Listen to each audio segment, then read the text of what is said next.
Good day, everybody. Welcome to webinar on the evolution of CertiDeath, which is the #1 death audit brand in the country and the only death audit solution that provides the answer, and it's not simply probabilistic matching. If you go to the next slide, Carlene. So I will be doing the first 4 or 5 slides. My name is John Bicus. I'm president of the Berwyn Group. I've been the president for the last 8 years. I have a deep experience in the death audit, death data space, so not the guy you want to sit next to at the cocktail party necessarily. Prior to this job, I started a company called Legacy.com, which is the primary provider of obituaries for newspapers and funeral homes around the world now. And so that was my introduction into the death audit space. And from there came to Berwyn to help run the company. With me, joining me will be Laura Koza, who is our Chief Strategy and Product Officer and has led a lot of the development we'll be talking about with regard to CertiDeath. So we'll be our speakers today. If you can go to the next slide. Before we get into what CertiDeath is and how we've enhanced it over the years, it was introduced in 2018. It'd probably be helpful to know the backstory as to why we got to CertiDeath as the death audit solution, and then we'll get into how it's different and what it does. But the way I think about the death audit categories, I think about it in terms of 3 time periods. So prior to approximately 2011, it was really easy to find a decedent. The Death Master file, which is a federal file, it's a file that states send all their deaths into. Funeral homes can send deaths into, hospitals, other people can send deaths into. It's a comprehensive file of decedents in the United States. If you have a Social Security number, it gets reported to the federal government. It goes in the Death Master file. That Death Master file then becomes a file that's available for distribution. Prior to 2011, that file was available for distribution to almost anyone who wanted it. It was very cheap to purchase. There were very few data security restrictions around the Death Master file, and so it was widely distributed. In fact, when we started Legacy.com, we purchased that file and used it to seed the obituaries that we had on our site. So there were plenty of use cases out there, plenty of people who purchased it. And it became an issue in 2011 with the states because what was happening was the federal government was distributing that file to most anyone who wanted it. There wasn't a high price tag on it, but more importantly, there were a lot of data security requirements around it. And so around 2011, the states rebelled, if you will, and said to the federal government, listen, we have to provide our data to you, but you can no longer distribute this data. And so pretty much all the states said that to the federal government. And as a result, most of the data in the Death Master file, which still exists at the federal level, is from the states. But when the states rebelled, that data could no longer be distributed. So while it remains in a file, that file could no longer be distributed in the way that it was previously. That happened around 2011. So prior to 2011, you could buy a file that had 95% of all decedents. Really, all you needed to do to identify a decedent was have a first name, a last name, and a Social Security number, and you could figure out who was deceased. When the states rebelled and said, you can use our data, obviously we have to send it to you, federal government, but you can no longer distribute it, the Death Master file started to decline significantly, and we'll talk about that. So again, prior to 2011, very easy to find a decedent. Companies like Berwyn and PBI and other people in the spaces were really commodity-based. Everyone had the same data. You could identify someone through the Death Master file. If anyone was using a service provided by a Berwyn or PBI or anyone else out there, LexisNexis, it really was because they liked the system or liked the reporting that came out of a system. So it really was a commodity. It was a commodity category. When the world changed in 2011 and the states said to the federal government, we have to send our data to you, but you can no longer distribute it, that's kind of the second time period. What happened then was there was a significant decline in death coverage. So again, prior to 2011, you had one file, a few data points you needed to identify a decedent. It was very easy. You could identify 95% of all decedents. When the states stopped letting the federal government distribute their information, obviously the green line is what you see. Happened.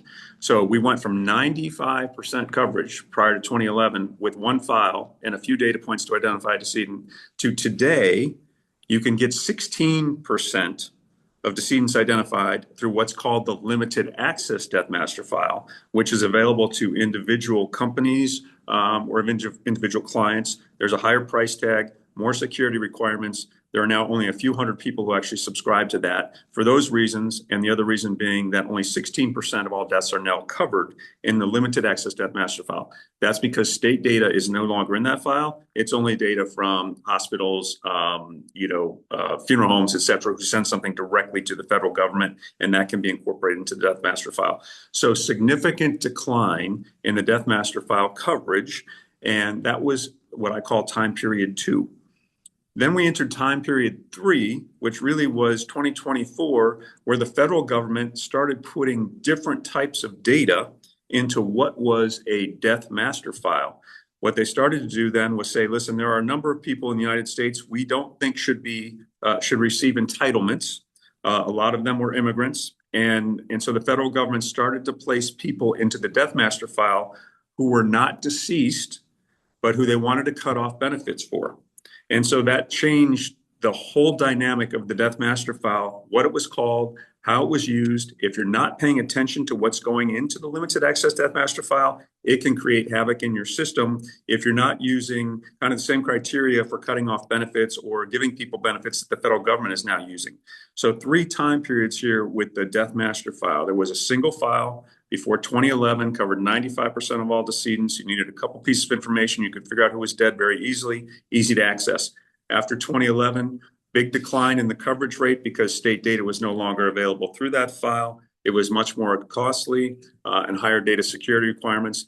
Then in 2024, the definition of the death master file or the limited access death master file changed completely, where people who were alive were being placed into the limited access death master file. So now you've got a data source that used to be really easy to use that has declined significantly with coverage and also has people in it who are alive. If you have been using the death master file or the limited access death master file, are not aware of these changes, these adjustments from a coverage perspective, from who's in it, who's not in it, then it can really affect your systems, your financials, whether you're using it for overpayments or to stop payments, whether you're using it for reserve release. This covers a number of industries that could be affected by this. And so that's what's going on with the death master file. And as a result of this decline in coverage of data by the death master file, companies like Berwyn had to look for other options to supplement data sources. So if you go to the next slide, Carlene, we'll talk about that. So what happened when the death master file declined? Well, when the death master file declined, suddenly you're left without data to identify a decedent. You've got to go find other data sources. And that's where companies like Berwyn went and started finding other data sources, the primary data source being obituaries. So obituaries started coming online around the year 2000. And so by 2011, 2012, you had a decent coverage rate of obituaries coming online. And so you could go out and start to get obituaries from different websites. The challenge here became you used to have one file, one source, a couple of pieces of information, names and social security numbers to identify decedent. Now, because you're using different data sources like obituaries, they're not standardized data sets. They don't have the same amount of information. They don't have a standard piece of information like a social security number. Not only that, you can't get obituaries from one place. Companies like Legacy might cover 60, 70%, but you still have a pretty big gap. And so you went from one source, easy to identify decedent based on a few pieces of information, to now you need thousands of sources because there are thousands of funeral homes in the United States. And you had to go get obituaries from all of those sources. You had to scrape them. You had to bring them in.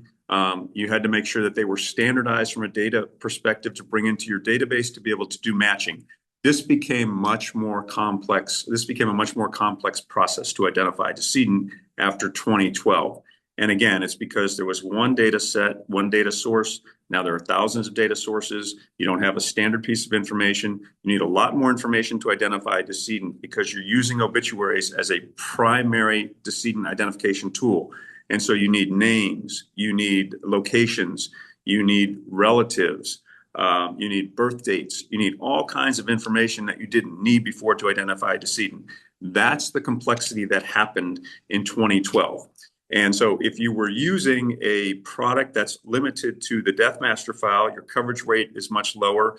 If you were using and started using a service that included obituaries, it became probably much more difficult, or could become much more difficult, for your company to identify a decedent, because now you would have to weed through a lot of information, not only social security numbers and names, but you'd have to do matches on names, relatives, dates of birth, etc.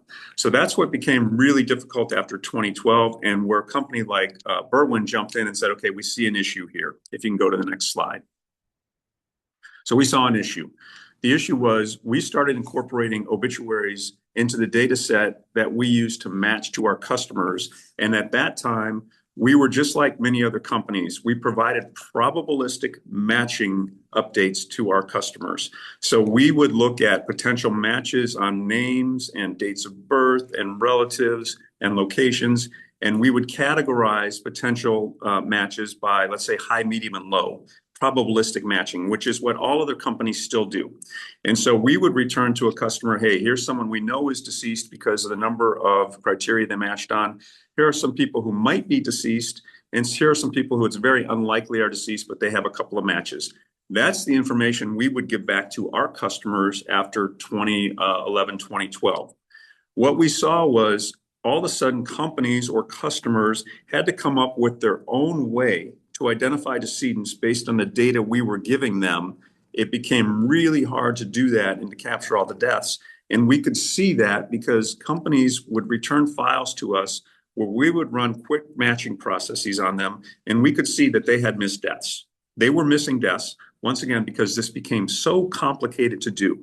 And that's when we decided we need to create a solution that's not probabilistic matching, that does not require the customer to come up with all kinds of intricate and in some cases convoluted processes to identify a decedent.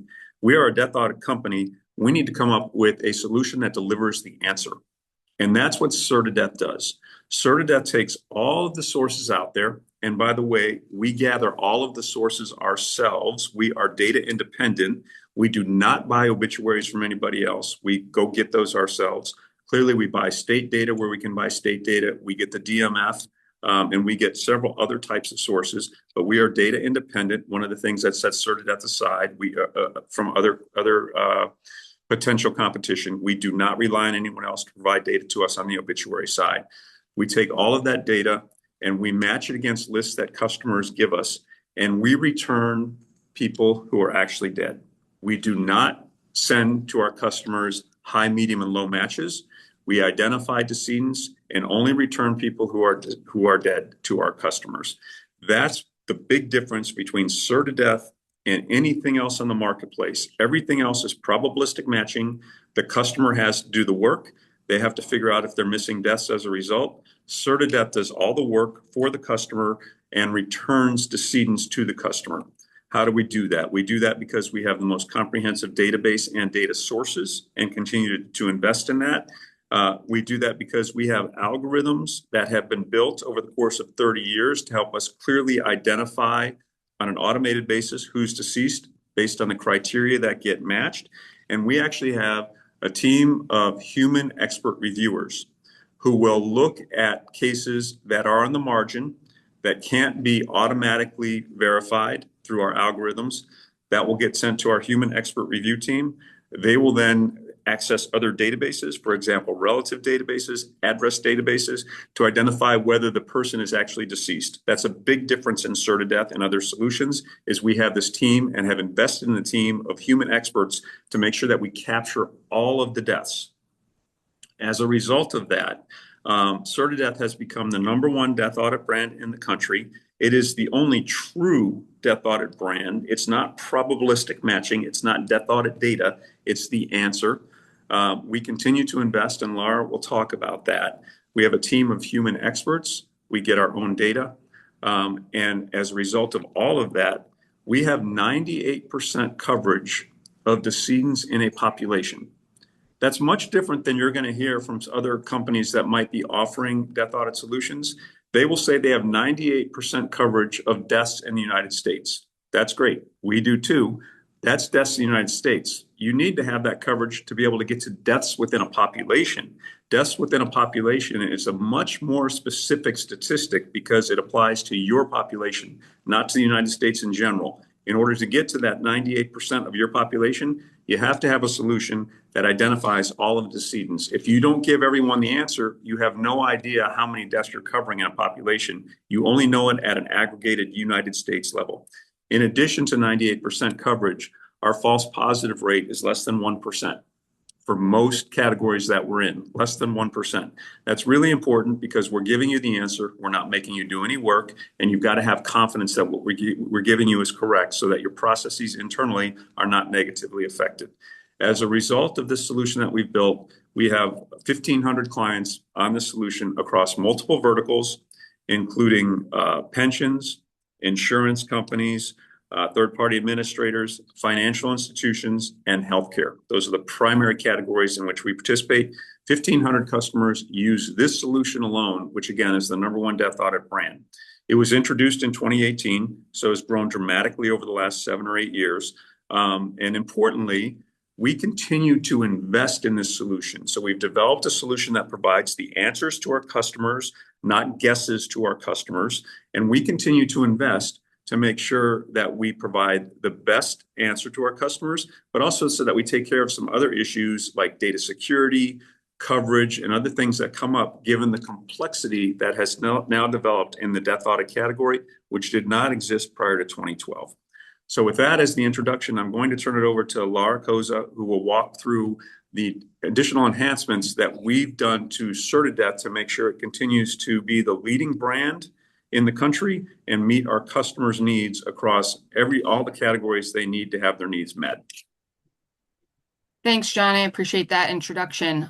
So I'm Laura Koza. I have the privilege of leading the product team here, setting and executing on our product roadmap initiatives.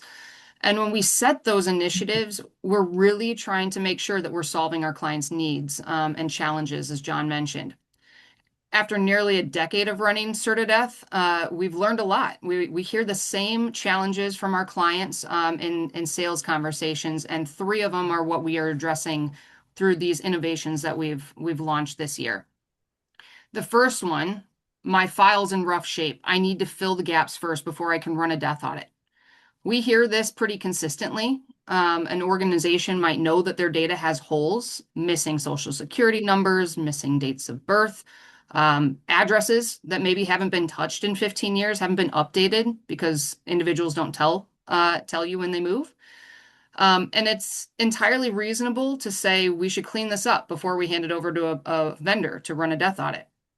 So the project goes on the roadmap and then it competes with everything else on your roadmap, and months or quarters later, it still hasn't run. Meanwhile, the overpayments are accruing the entire time, and that is really what costs is those overpayments that haven't been addressed. The second challenge that we hear is I'm not comfortable sharing participant PII with a vendor. This one has gotten louder every year, and truly it should get louder every year.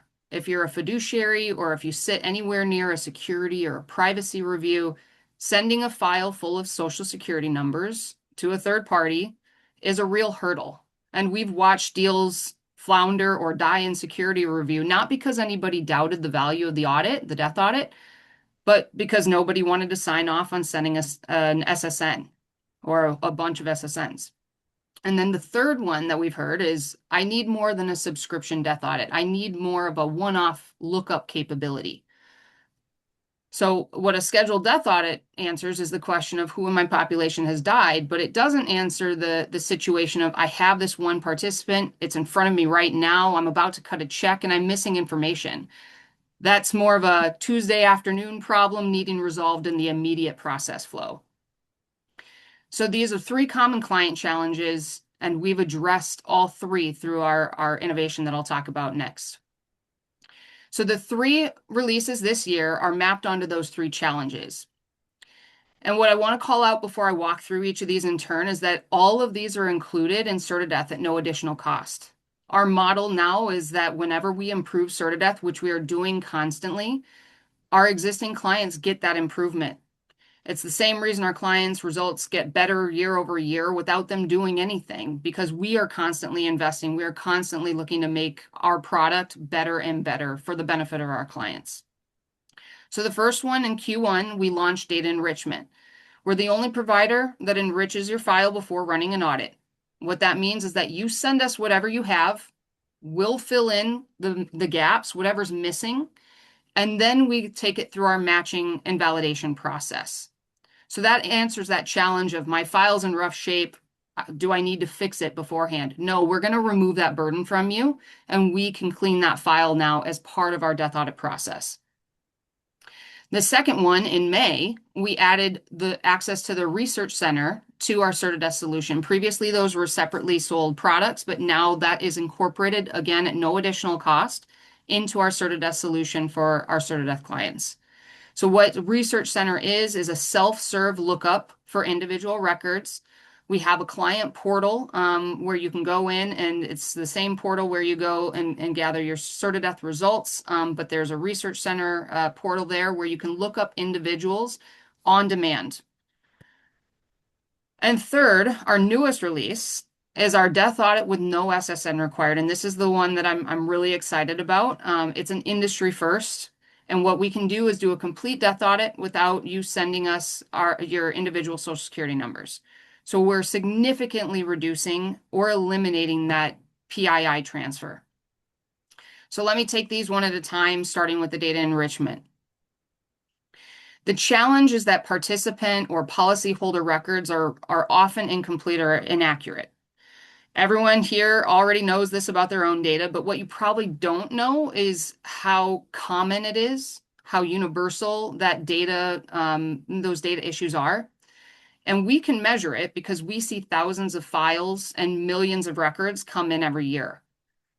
So of the CertiDeath accounts that loaded files with us in 2025, we saw 73% of them were missing at least one of the key data elements, a social security number, a name, a date of birth, or a location. Nearly 3 out of 4 were missing that important data. So if you've been holding off on an audit because your file's incomplete, I want to tell you your file looks like everyone else's. And this is a normal condition of that data. It's not a reflection of your team. It's the accumulated result of decades of record keeper conversions, mergers, acquisitions, paper to digital migrations, individuals who have moved, 11 times, told you maybe about one of them. What we saw is that 21% of accounts were missing social security numbers, affecting on average 9% of the records in those files. 38% were missing dates of birth, on average of 6% of those records. And 2/3 of accounts were missing the zip codes, averaging 11%. That last one, I want to linger on a little bit because you might not think that that's important, but pulling back to what John was talking about, 2/3 of the death information comes from obituaries, and obituaries are geographic in nature. They say, of the Cleveland area, right? Of Shaker Heights, of New York. Location is frequently a deciding evidence point for whether an obituary is your individual or a different person of the same name. So if you don't have the location, you lose that ability to confirm the matches you might have otherwise been able to make. Those participants effectively become unauditable. So what have we done? We now enrich your data before the death audit. We append, we correct the missing data elements so that the file that we're matching against is accurate and complete. And then that accurate data drives that the higher death audit results. The reason this is different from what you may have been told elsewhere is sequencing. Other vendors may be able to perform a separate data cleanup or engagement, but that's a separate project. It's a separate scope, a separate timeline, and a separate invoice. And it's exactly what the issue becomes of sitting on the roadmap for months or quarters and never actually doing the audit. But what we've done is actually built it into the audit itself. So it happens as part of that audit. There's no pre-work gating your start date or limiting when you can initiate the audit.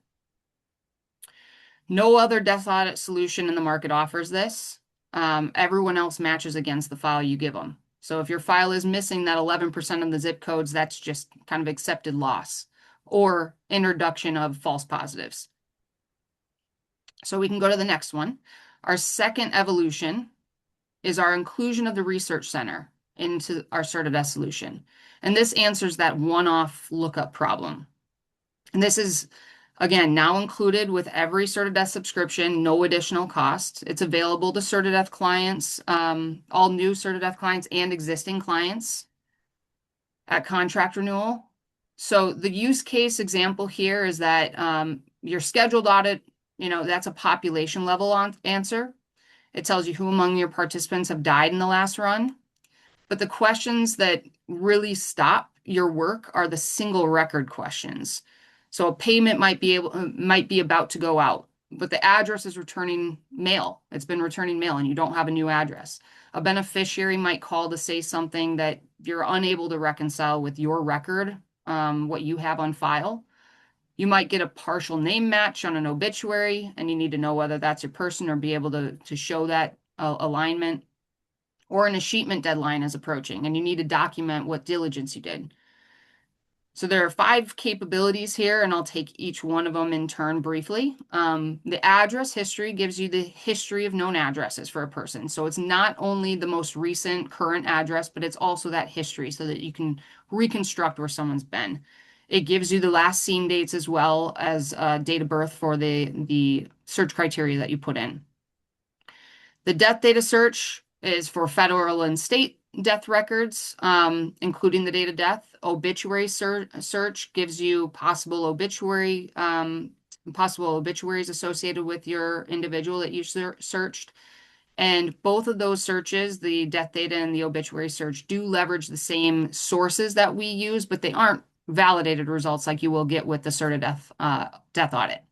It gives you those potential matches in an on-demand single search mechanism. The address verification confirms whether an address is deliverable as you entered it. And when it isn't, it tells you why. And that information, that reason information is really useful because if you just hear undeliverable, that's not valuable on its own, but undeliverable because the unit number is missing is more directive and can tell you where the challenge might be with sending it out as you entered it versus fixing that can help you really reestablish contact with an individual. The ID validation confirms whether the data you entered is a valid identity, meaning does the name John Smith match with this SSN as entered? Are those linked in a valid entry? And then it also tells you whether the SSN as entered is valid. Was this actually an SSN that was issued? Has been issued. And this one gets used in a couple of different ways. So you can either catch bad or transpose data before it makes its way through your systems, or you can flag some identities that may not be holding up to the sniff test and identify where those errors might be. So putting it all together, you have the scheduled death audit through CertiDeath, but the research center handles those one-off real-time requirements. It's self-serve, and your team can resolve those inquiries in seconds. So the next slide, we'll talk about our newest release. And this is the one that I would suggest to take back to your security, your privacy teams. It's our complete death audit without the need for you to share participant social security numbers. So the typical approach is that vendors will require a full SSN in order to run and match a death audit. And there's a reason. The SSN is the cleanest unique identifier in American record keeping. Matching on it is pretty straightforward. So the standard ask is send us the whole file, include SSNs for everything. But the challenge that creates for you is that a file of full SSNs for 30,000 participants has to go through a rigorous security review. Someone has to accept the transfer risk, the storage risk, the breach scenario. And if you're a fiduciary, you're accepting that risk on behalf of the people you serve. And we've watched audits stall in that review. Again, not because anybody disputed the value, but because it's viewed as an intolerable risk. So the CertiDeath approach offers an industry-leading accuracy with the option of SSN-free processing. We're able to reduce or eliminate that SSN transfer. And what I want to land on is that participant PII exposure goes down, but the results remain the same. we're still able to give you highly accurate results that our clients have grown accustomed to. So similar to our data enrichment process, we're able to leverage proprietary data sets to fill in those gaps in your records, and we can independently identify the SSNs associated with your individuals and your population. We can incorporate them into our process and then match the records against our death records. And that's what allows us to return the results that we are able to with the same level of accuracy. And one operational requirement that I'll call out here is that we do need a unique non-SSN indicator for the records, and that's really to help you tie that individual and the results that we give you back into your internal system. So it'll just be an internal record number, whatever you already have in your system. We would ask you to include that. It's non-PII. We'd ask you to include that just so that you can trace that back when we give you the results. So to close the loop on the 3 objections, your file doesn't need to be clean first because we clean it. We enrich that.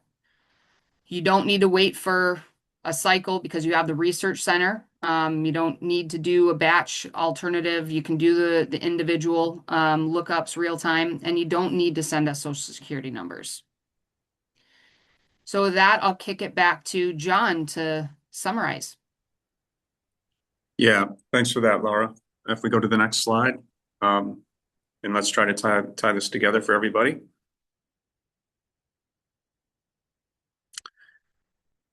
So as we talked about when we kicked this off, it's really difficult to identify a decedent with the degradation of the death master file, which has now become a limited access death master file. It doesn't cover 95%, it covers 16%, and there's some other data elements in there that didn't used to be there.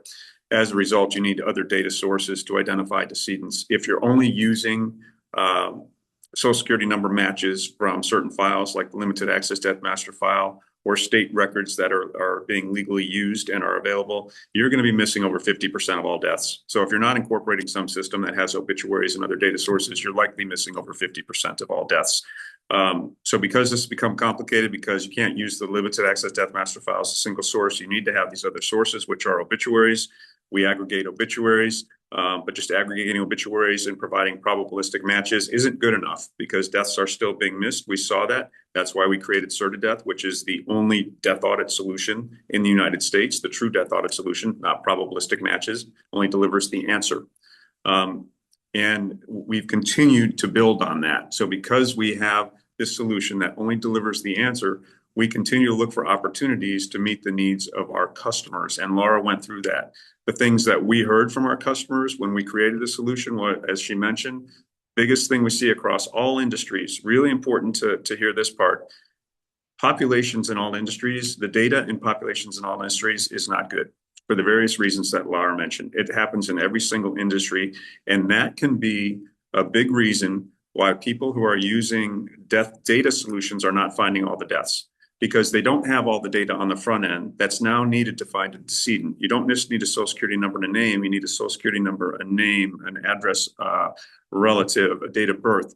If you don't have that information in some way, shape, or form that's accurate, you're going to miss deaths. We saw that when we created CertiDeath. We saw it as a barrier to getting to high coverage rate. So Laura and her team took that on as a challenge, and we now enrich all that data on the front end so that we have all the correct information going into a death audit, not coming out of a death audit saying, here's why we didn't find the deaths, you had bad information. We're making sure you got all the information so we give you all the deaths possible. The other thing that's a big hurdle is social security number and transferring that. Social security number is considered PII across all 50 states. And that became a hurdle, as we saw, for some companies to want to transfer that so that we could find all the deaths. We now have a system where we can go find the social security number ourselves, link it to a person, and make sure that we're covering social security number matches without you sending the social security number. Big enhancement here that no one else does. And lastly, there are one-off opportunities with regard to looking up people to verify information, to making sure that you have an obituary if you need it for your records. And that's what the research center is. So we created the industry-leading solution that is the only death audit solution, the #1 death audit brand in the country. We've continued to enhance it. This is what we're dedicated to. And it really does have applications across a wide variety of industries, whether it's stopping overpayments, whether it's reserve release, whether it's making sure reclamations don't happen on the financial side, whether it's stopping fraud, of people using decedent information to open accounts, for example. So this has become a really, really important data category, and it's become really hard to execute against. CertiDeath is the #1 solution in the marketplace, and we want to make sure that people know that it's available, that enhancements have been made that maybe previously, if they weren't there, might have been impediments to using it or to getting all of the deaths that you need. But we continue to invest in this solution, and we look forward to additional questions on this and hopefully serving additional customers as a result of this particular webinar. So with that, we'll open up to any questions that might have come in. Yeah, and I'm looking at some of the questions that have come in. We have a couple so far, but if anybody has questions, please enter it into the chat, and we will do our best to get to as many as we can. One of the questions is, can you tell us more about the data sources that you're adding? And so I can take that one. We have a dedicated data team here for purposes of finding the insights, finding the sources that will help us make sure that we have the most comprehensive data set that we can possibly have in terms of the death data, death records, as well as other data sources that we can use, again, internally to enhance, enrich, and give the most comprehensive results back. So we have recently added additional death data sources from public and privately licensed data sources, states, et cetera, that we are excited about continuously investing in, continuously adding, and all of our CertiDeath clients get the benefit of that immediately as soon as they're online. So we will continue. We continue to invest in that. We continue to explore to try to find additional death data sources to make sure that we're inching ever closer to that 100% coverage. So the other question we have is, if you don't need SSNs, how are you able to identify deceased individuals? And so I'll harken back to the data enrichment process that we've built. We are able to take the data elements that you're able to provide for us and to, again, enrich anything that's missing. In this case, it would be an SSN. If you want to go the no SSN route, we can supply or support that through the data enrichment process, fill in any of those gaps from a no SSN perspective. And we do that on the front end, and then we match it against our death records. So you'll still get that matching against the limited access death master file, against those state sources that have SSN as a critical data element. But we're able to also compare that, bounce that off of all of our obituaries. So it's still a very robust death audit process.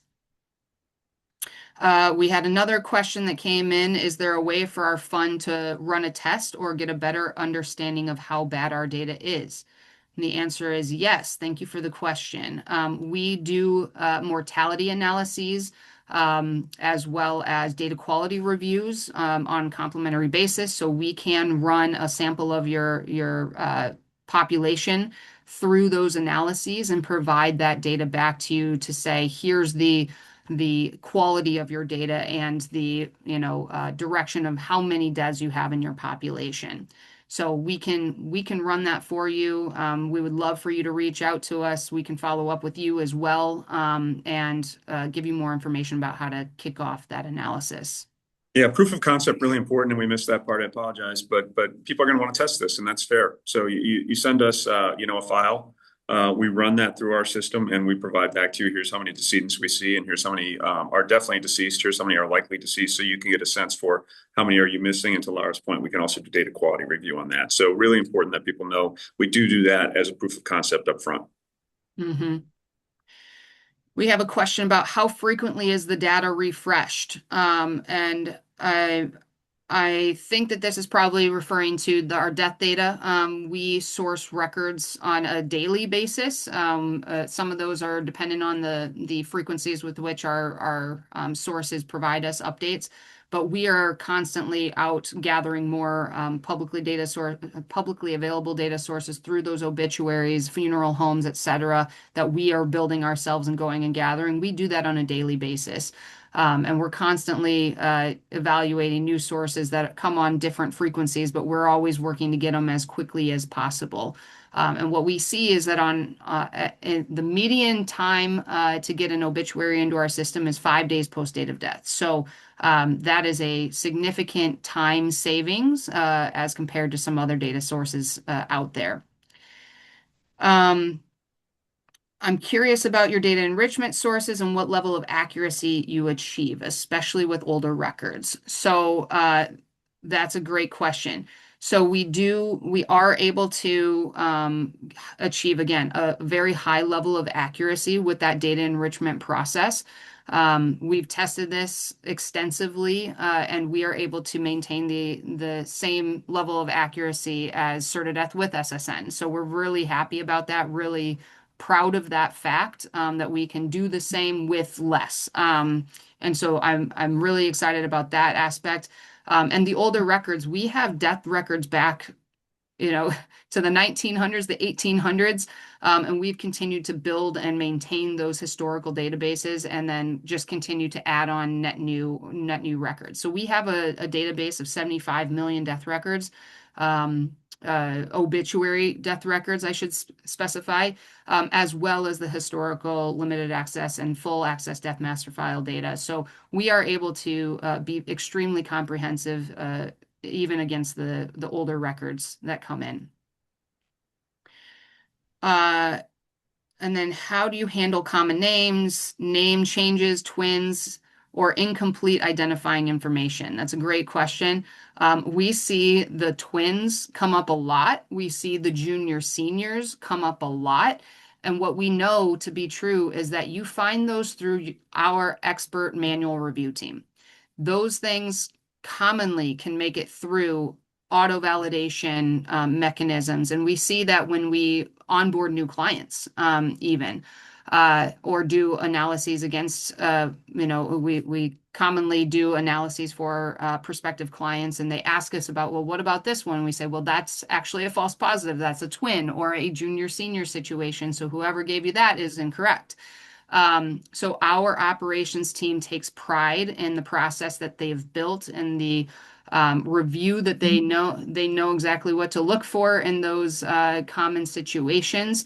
And so we are able to catch a lot of those things that otherwise might have come through as false positives, but still we review those to make sure that we're getting the most comprehensive results out to you.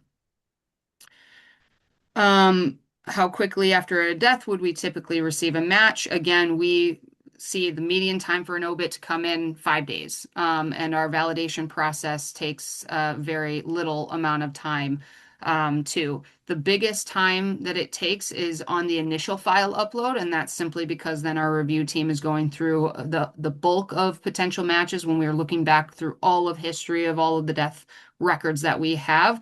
But in the steady state, we provide results on a weekly basis every Friday. And that's all of the results that we've validated over the prior week since the last report came out.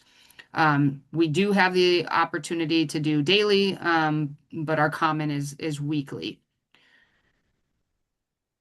Okay, I think that's all the questions that I have. Great. Thanks, Lauren. Thanks to everyone for listening and for their interaction with the questions. Those were great questions. Again, CertiDeath is the leading death audit solution. We do continue to invest in it. We would love to be able to provide a solution to those who are looking for it. As Laura mentioned, we do offer an analysis, a proof of concept to show the value that we can provide prior to someone purchasing. And so we do ask that if you are interested, there's a slide up there. Please do reach out to us, and someone will be in touch with you immediately to help answer any additional questions you have, set up a proof of concept, or hopefully start the contracting process. So thanks to Laura for the insights she's offered here on our product side and the continued enhancements we do with CertiDeath, and to everyone for attending. We look forward to hearing from you.